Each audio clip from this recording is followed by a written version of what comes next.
The diseases of attitude. It's never that pleasant to talk about the negative, but we got to talk about it because life is part negative. These attitude diseases are like weeds that grow in the garden. It's a normal part of life. Here's a good phrase to note. Negative is normal. It's not successful, but it's normal. It's part of life. And here's the next key, in my opinion. You must learn to handle the negative. Don't ignore it. Handle it. Now, I know some people teach the other way. And listen to them, and listen to me, and then make up your own mind. Right? Don't be a follower. Be a student. But I say you got to handle the negative. You don't have to live in it. You don't have to dwell on it. But you do have to handle it, my opinion. I know some people teach, just turn your head real quick and say, there's no weeds, there's no weeds, there's no weeds. They'll take your garden. So you've got to handle the negative. Here's what part of it is. It's called the Great War Between Good and Evil. Mr. Reynolds and I are working on a new book this year called The Great War Between Good and Evil. And there is a war on. The minute you were born, you got involved in the war between good and evil, between darkness and light, between negative and positive, between evil and good, between tyranny and democracy, between weeds and human activity. I mean, the war is on. If democracy sleeps, guess who never sleeps? Tyranny. In the absence of light, guess what's automatic? Darkness. If good does not arouse itself and become active, guess what moves in? Evil. It's a war. A mental war, a physical war, a financial war, between enterprise and ease, between accomplishment and failure. It's a war. That's why there's an Old Testament phrase that gives the best advice for human activity when it says, 6 days labor, 1 day rest. Now, I'm sure we've taken that to mean, don't work all 7 days, take one off. Here's what it also means, only take one off. Or you're liable to lose the war. Now, we've got it down to 5 and 2, and maybe that's not too dangerous, I don't know. If God would have thought of 5 and 2, he might have made it 5 and 2, I don't know. You can't think of everything. But here's what it does mean. Enterprise is better than ease. If you rest too long, the jungle overtakes the village. Now here's the good news about the war between good and evil. Evil is no match for good, but good must be active. Weeds are no match for human activity, but if you stand still, how far in will they come? All the way. They'll grow right up around your shoes. But if you get busy, how far back can you take them? As far as you wish. They're no match, but you must be active. That's why the 6 and 1. Make sure you're not losing the war by taking off too much. Guess what the average years are after retirement? 6. 6. Which means don't retire. Your chances are too slim. Okay. The war between good and evil, the weeds. You got to make sure you recognize the negative, handle it, deal with it, and then go on. Let's make a list of the diseases of attitude that can wreck all your chances to do well. One of the words that destroys everything is called neglect. Neglect. And I found this out. A week of neglect could cost you a year of repair. It isn't worth it. So what to be on the lookout for? Here's the list. If you were making it, you'd have the same list I've got. Right? We're not covering anything new tonight. This is a reminding session, not a teaching session. But it doesn't hurt to go over it again. Here's the list. Attitude diseases. Number one is indifference. The shrug of the shoulder. The guy's not even concerned. He's just drifting. This is called the mild approach to life. A disease known as mildness.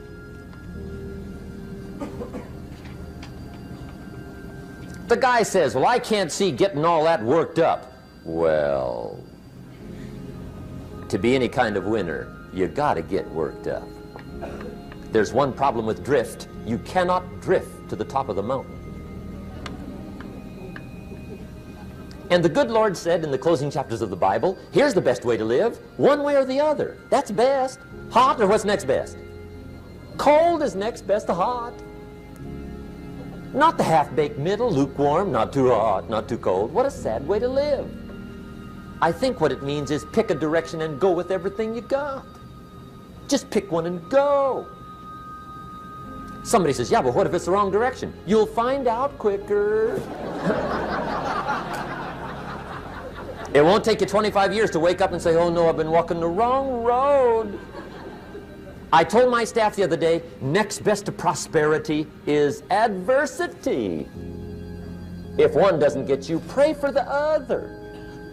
We all do better from one of two reasons, inspiration or desperation. And I don't wish anything bad on you tonight, but if you're not inspired, I hope a wagon comes down your rut.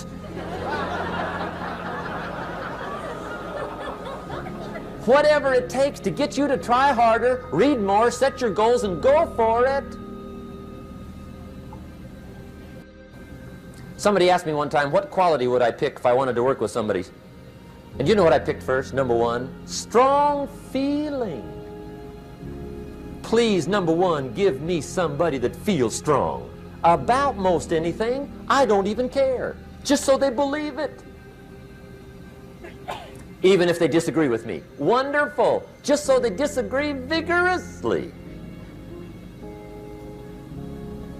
I'm not saying it's easy to win those kind of people to your point of view, but I'd rather do that than to try to resurrect people from the dead. Pump them up every month, pump them up, pump them up. I pass. The good Lord needs a leader for the early Christians. Remember the early days of the Christians? Not like today. If you were to stand up in the early days and say, I'm a Christian, cut off your head, toss you and your wife in jail, let you rot. I mean, those were ugly days. Being a Christian back then was not called socially acceptable. They didn't have 125,000 in the Los Angeles Coliseum to hear Billy Graham on a Sunday afternoon. Not back in those days. Back in those days when the Christians got in the Coliseum, it was a different story, right? I mean, the word was, stay out of the Coliseum, especially on Sunday. Last Sunday was Lions 33, Christians nothing. See, those were mean, tough struggle days for the Christians. Now, when the days are mean and tough and struggling, you got to have some kind of leader. Do you know who the good Lord picked for the leader when the days were mean and ugly? Saul. From Tarsus. That's who he picked, Saul. I'll tell you what, I would have picked him. You would have picked him. Anybody would have picked Saul. Saul was one of those incredible guys. Once he got into something, look out. Everybody in the community knew what Saul was in. Because whatever he joined, he'd flip all the switches, open up all the dials, turn on all the faucets, and go like mad. He was known as All-Out Saul. I mean, he was something else. Now, at first, it wasn't working out well. Saul hated Christians, which makes a poor leader, right? I mean, that won't work. Saul got this bug somewhere about the Christians. He got to hating Christians. And he hated them so bad, every time somebody would say Christian, he'd fly into a rage. And I guess he decided one day, it was his mission in life to get rid of all the Christians. He was Saul anyhow, could do most anything he wanted to. So he got him these letters of authority to go around to the various communities and hunt down the Christians. They said, do whatever you want to with them, Saul, they're unpopular anyhow. Drag them in the streets, whip them, stone them, torture them, kill them. You mention the name Saul from Tarsus to the early Christians, I'll tell you what they would do. They would run, hide, lock the doors, leave town, dive underground. I've been in the catacombs of Rome where they hid. He was mean. I mean, terribly mean. But remember the story? One day Saul's making it for Damascus. Heard about some new Christians, flies into a rage, takes off for Damascus.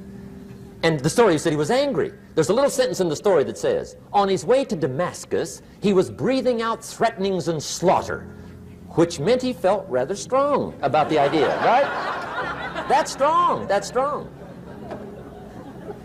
But on this journey, right, according to the story, as Saul was making his way to Damascus, the good Lord looks down out of heaven and says, there's my man, Saul. He's got to be something else. And according to the story, this great light shines out of heaven, knocks him flat, right off his horse, grinds his face in the dirt, and blinds him for 3 days. The good Lord using recruiting tools we can't use, but when you're Lord, right? To make a long story short, Saul from Tarsus becomes converted to Christianity. He becomes Paul, the great leader, the apostle. And without a doubt, the good Lord got him a dandy. One he didn't have to pump up every month. In one of his later writings, he said, the things I once hated, I now love. The things I once loved, I now hate. See, that's strong. Here's the key to the good life. Learn to put everything you've got into everything you do. Whatever you are doing, pour it on. It will quickly open up into opportunity or quickly disclose to you that you ought to be doing something else. The delusion is, if I had a better job, I'd really pour it on. See, that's delusion. Wherever you are, pour it on. Don't give somebody half a job for a day's pay. Pour it on. See, that'll help change your life. Get rid of this disease. Here's the next attitude disease, indecision. Mental paralysis. The guy can't make up his mind and it becomes a disease. Pretty soon he knows he's got it. The guy says, well, I know I'm on the fence. But he says, what if I get off on the wrong side? Listen, after a while it doesn't matter. Just get off. Any side will do.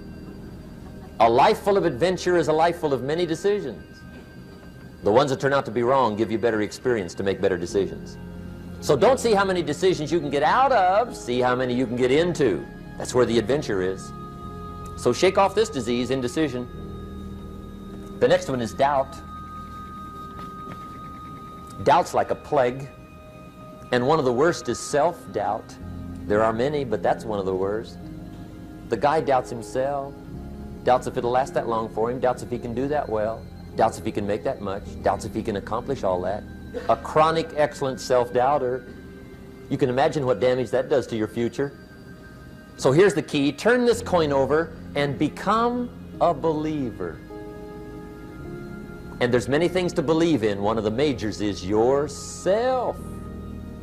The understanding of self-worth is the beginning of progress. Now, if those three don't get you, this one will. Worry. That's a devastating disease. Worry. Worry causes health problems, social problems, personal problems, family problems. It's devastating. Worry long enough, it'll drop you to your knees. Could reduce you to begging. I know how bad this one is. I used to have it bad. I used to be known as a super worrier. Not a super warrior. No, super worrier. My family wished I'd have been a warrior. I got those years to make up for. But I'll tell you what. My advice to you is do what I finally did on worry. Give it up. Who needs it? I'm not saying it's easy. I'm saying it's worth it. It took me almost 1 year to kick the worry habit, and it was not an easy year. It was one of the toughest years I ever spent, but I finally got that monkey off my back. And I discovered you could live the most incredible life free of worry. Not free of challenge, not free of difficulty, free of worry. I learned how to do it, and you can. Here's the next attitude disease. Over caution. Some people never will have much. They're too cautious. Now, you can also be too reckless, but you can also be too cautious. This is called the timid approach to life. And my caution was always the risk. Risk used to drive me right up the wall. I used to say, what if this happens? It's called the language of the poor. What if this happens? And on top of that, if this was to happen, look at the fix I'd be in. I better not try. I could always ace myself out.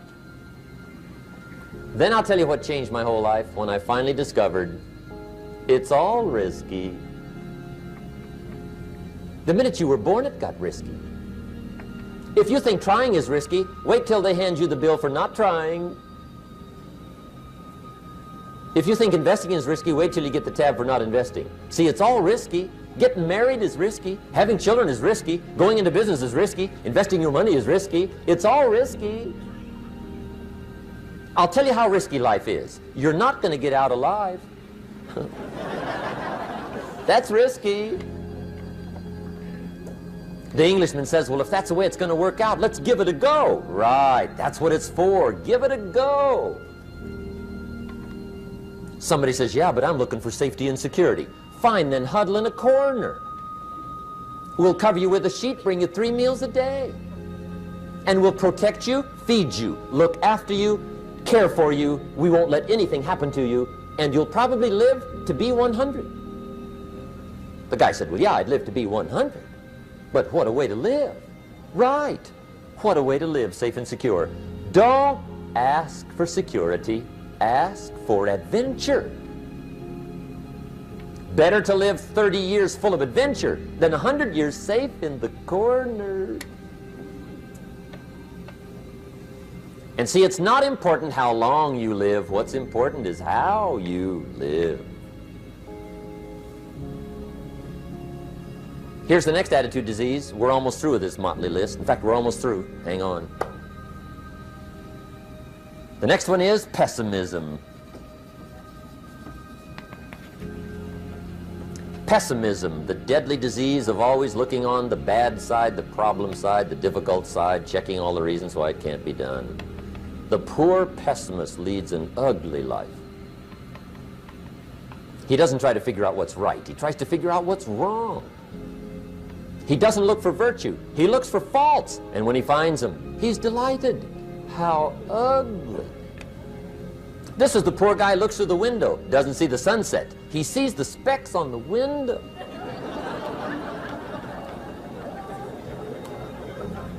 And this is the poor guy, right, who rushes up, takes such leave of his senses. This guy rushes up and he says, I've got 5 good reasons why it won't work. He's so dumb he doesn't know. All he needs 1. He's got 5.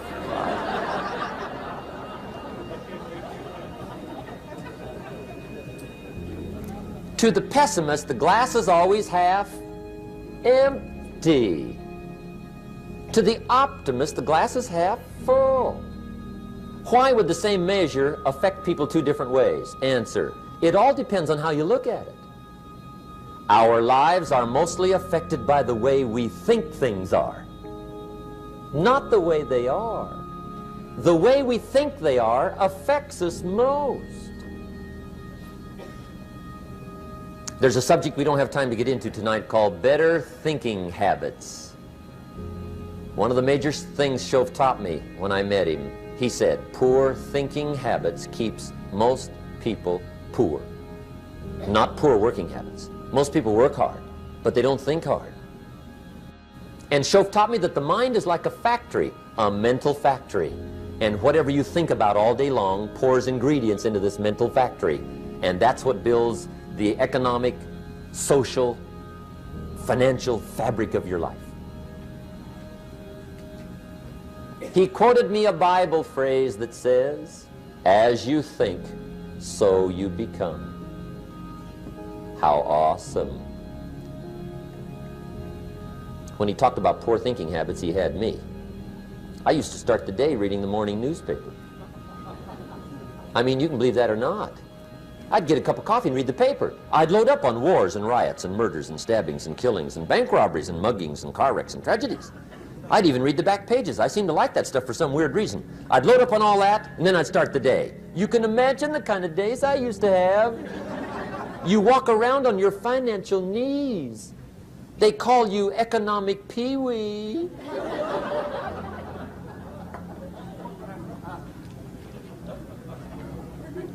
The guy says, I want to be a great leader. Wonderful. The first thing we do is follow him to his house. When we get there, we walk in and check his library, number one. Somebody says, well, why check his library? The reason is because what a man reads pours massive ingredients into his mental factory, and the fabric of his life is built from those ingredients. You would not believe what some people have got in their house to read. You would not believe. One of the best dressed up words I know for a lot of it is trash. Can you imagine dumping a barrel of trash into this mental factory every day and coming out with a rich, dynamic, positive life? It can't be done. You might as well try making a cake with cement. The kids back in Danbury, Connecticut, high school, they're asking me questions one day. I'm talking to the kids. Kids got good questions these days. One of them said to me, Mr. Rohn, how do you build the good life? I said, it's simple. It's not easy, but it's simple. Here's how you build anything. Select the right ingredients, keep out the wrong ingredients, and it starts with thought. Everything starts with thought. So you must be wise and careful what you think about, because that starts everything. You got to be wise and careful. I asked the kids, what would happen if somebody dropped sugar in my coffee? They said, well, you'd be okay. I said, what if somebody dropped strychnine in my coffee? They said, well, you'd be dead. I said, correct. Lesson one, life is both sugar and strychnine. You gotta be careful. I said, what if my worst enemy drops in the sugar? They said, will you be okay? I said, what if my best friend, even by accident, drops in the strychnine? They said, well, you'd be dead. I said, correct. Lesson two, watch your coffee.